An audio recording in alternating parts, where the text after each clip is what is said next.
Okay, so welcome back to the channel where we are rebuilding and refitting the second spindle for the Haas vf3. Now, if you remember one of the previous videos, probably a couple of years ago, I rebuilt a spindle myself from scratch. First time I ever took one apart, ever done it. Video got a lot of views, helped out a lot of people as far as I can tell. But after about 11 months, that spindle failed. One of the top bearings, which on that particular spindle were also angular contact bearings, one of the phenolic cages cracked. Little bits fell down and it kind of didn't fully seize the spindle, but as good as, it ruined the spindle. So I got 11 months out of it. For that 11 months, it was fantastic because it had been reground. Now, we think that failure was to do with me superheating with a torch the top end to get collar off or something like that. I think the damage was my own fault. Now, I threw in a spindle here, which was out of a spares pile that I bought. That completely unknown, never heard it run. I just needed to carry on working, so I chucked that in there. Now, that's been in there for around a year. It's been okay, it's worked fine. It was never the quietest spindle, and you could see a little bit of surface vibration. You could just hear the vibration in a sense. It didn't sound that smooth, but I needed to carry on working, and it's all I had. So it's done me up until now, where we're going into rebuilding another spindle. I'd had one reground, so it's had a new reground taper. That's all that's done to it. And I bought new bearings. This one has got angular contact NSK bearings, super precision jobbies at the bottom, like it should have. But this one has actually just got 6010 SKF 10 quid bearings at the top, which is as per Haas's paperwork spec for a 7,500 RPM spindle. Only the 10,000 and above had angular contact, and my machine isn't 10,000 RPM. I don't know if I could have adjusted that and got 10,000, but I've done with it all these years with 7,500, so that's what we're going to do. So before I take this spindle out, I wanted to just have a look at the drawbar pressure on my gauge. So we are around about 32 bar on here. Now, a lot of the spec of it is in pounds, so we've got 32 bar. Now, the specs I had, I think it showed 1,000 to 1,300 pound US, or 455 to 590 kilos, or 23 to 30 bar. So in theory, that's on the higher side. Now, I use this little chart that I got with the bar tool, the drawbar false tool. So I just wanted to compare, because this is a drawbar that I put in. I repaired some washers. I think I may have even added a couple of washers. Now, sometimes it's a bit funny when it's changing tools. It's never got stuck, but it's a little bit, not too sure if it's right. So maybe I added an extra washer or two too many. So that's where we're at, 32 bar. Now, this spindle is ready to come out. You've seen we went ahead and fitted the new sight glass strip feed. We fitted the new line all the way up to the top. What else were we doing on the machine? And then it's the spindle and the drawbar. The bearings I'm going to do at a later date. So I've rebuilt the spare spindle, the one that had the reground section. So we've got a brand spanking new Haas strong. I'm going to put some pictures up now. I didn't video it because you've seen it before in the other video, so I'll put some pictures up now.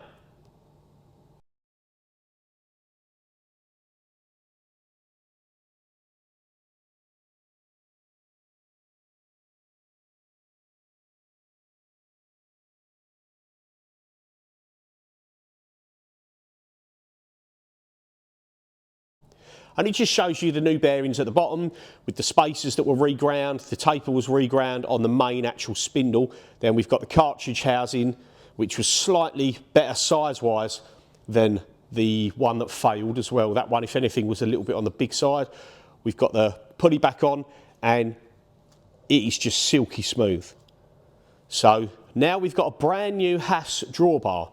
Now, this is the part number, and it says 1,300 pound HC, whatever. This is the part number for my machine. So I'm interested to see if it's got more or less faults than the old one, because irrelevant of how I read it on my gauge, obviously I'm reading it with the same gauge, so it'll show me if it's got a bit more or a bit less. Because potentially, am I causing myself issues by pulling it up into the taper too hard and then it's getting stuck. I don't know. Obviously there's a proper spec. That's why they've got certain ratings. So maybe I made that one too hard and it pulled up in the spindle too tight, which caused me little issues when it was. Sometimes you'll release it if you're doing a manual tool change or you're putting tools in and out, loading them for a job.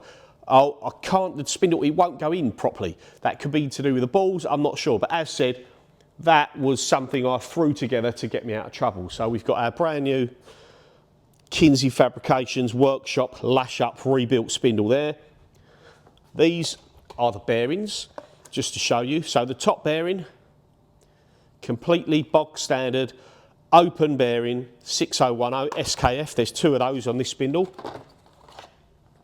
And the bottom, NSK Super Precision, and you want to get these as a matched pair. And these are 7012 CTR DULP3. So these are a matched set. I picked them out for around, I think I found them for a bit of a bargain, these ones. I think I got them for around 300 quid. So 300 quid for them, about £30 for them. Having the spindle taper sent off and reground was around £240-ish, maybe a bit less, maybe a bit more, can't remember. New drawbar, for me the most expensive thing, at 850 saying plus the VAT. Whilst I'm there, I put a couple of new O-rings on it. New O-ring there, you have a new O-ring in the face. And then we are good to go. If you ever do this, when you put it all back together and you put this on, make sure you orientate the air lube line in the sort of 2 o'clock position, 2 o'clock position.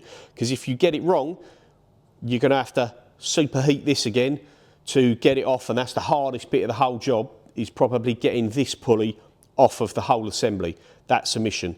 So, yeah, do it the right way.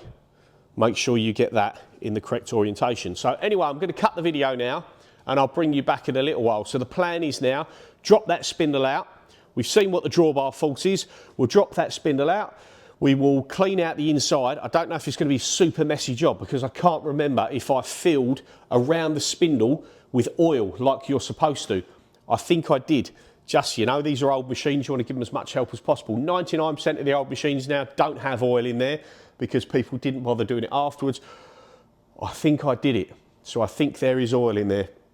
In which case, when I drop that spindle, as soon as you get past the big O-ring, you know, X amount of oil is going to pour out everywhere, but it is what it is. So we'll drop the spindle, we'll take the tool release piston assembly off. That's all good. There's no issues there. It's clean. The switches are working. The Humphrey quick exhaust valve was pretty new about a year ago. So everything's going well.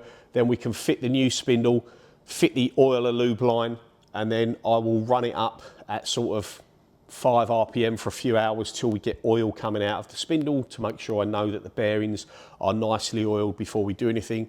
Then it will be a case of sweeping the table in and making sure the spindle is aligned. I have got a 40 taper test bar, and I did buy, last time I ordered some stock from CNC Replacement Parts for bits and pieces that I sell, I ordered a couple of spindle shim kits. So if I need to just shim it round, they're kind of just pre-cut shape. You could do it with whatever you've got, but they were about $20, so I've got a couple of kits. So I'm going to get that back in there. Take me a little while. Might not get it all done today because I've got other things to jump onto, but that's the plan, and I'll bring you back when it's all fitted. So we'll see you in a minute.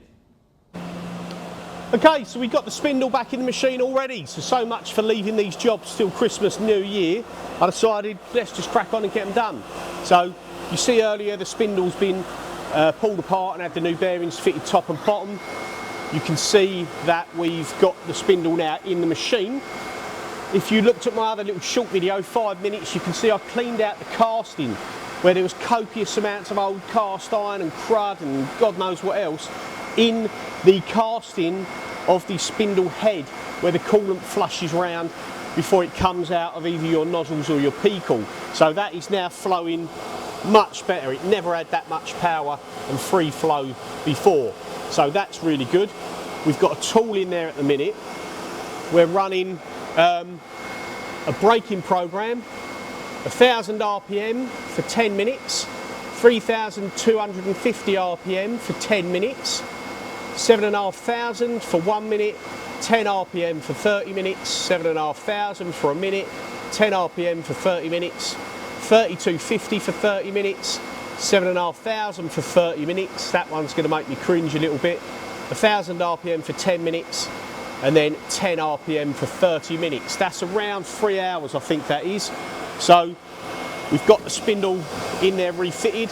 I actually went and filled, when I took the spindle out, I mentioned there might have been oil surrounding the spindle, but there wasn't. I hadn't done that previously. So this time round, I've used the Mobile One 5W20, any oil, doesn't matter, it's just what I had.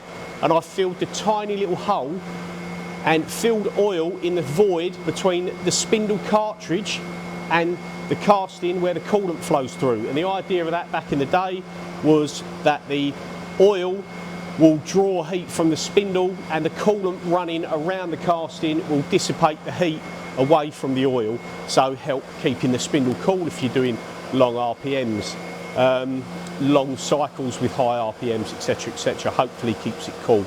I'll have to see how the spindle feels as this cycle goes on, but so far so good. It's hard to tell if the spindle sounds quiet, to be fair, because the it feels silky smooth on the bench, and then as soon as you put it in, you've got the mesh of the gearbox and the noise from the gearbox. And of course, I rebuilt the gearbox with the bearings, but it's still got 27-year-old or 25-year-old, whatever it is, gears inside it, and they're never ever going to be silent. I don't think even if you put a brand new gearbox in it, it's not going to be quiet this type of drive. So the belts were good. They were only a year or so old. I gave it a little clean up while I was up there, replaced a connector on one of the tool release piston switches. So yeah, we're good to go. I topped off the oil in the gearbox. That was about half a litre low. That's what I use in the gearbox. 80W90, it's a limited slip oil, like a diff oil, works fine. I've used that for years. Since I've got the machine, no issues at all. So yeah, I'm just fingers crossed it all goes good. This warm-up cycle, or sorry, braking cycle, goes okay. And then maybe we'll do some videos in the future of actually machining some parts. The other thing I've done whilst I was there, I took off the oil cooler. This sits above the fan assembly, bolts to the top of the spindle cover, and then the air gets drawn through the oil cooler to cool the oil, and then blows onto the motor to cool the motor. There you can see the crud. This is how it was after I jet washed it and cleaned it when I fitted it, and this is how it is now with all the crud in the air from the workshop. Now I'm not sure, I should be able to see up there. Got a nice shiny new one, because again, all the spares I've got, I could just swap it over and then I'll clean that one and I'll have that one as my spare. So you can really feel the suction now that this is nice and clean. And you can see it's much better. You can, well, you can't see, a little tiny hole in there is where the oil goes. But yeah, we'll see how we get on. Obviously nothing's going to be warm just yet. There's the lube line.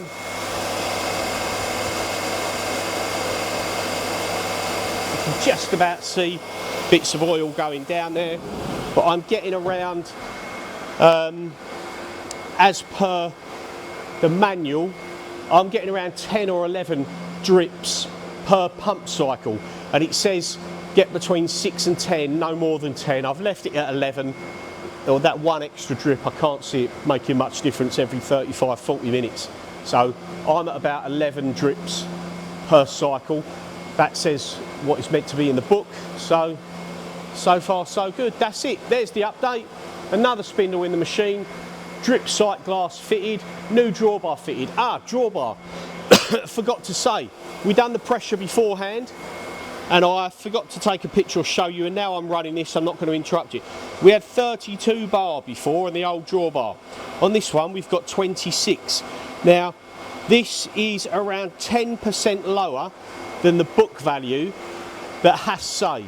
So it works out 1,170 pounds false and the drawbar box says £1,300 false, but it also says in the literature with the drawbars that I can find online is that 10-20% is acceptable for a new drawbar, so it's kind of a bit hit and miss.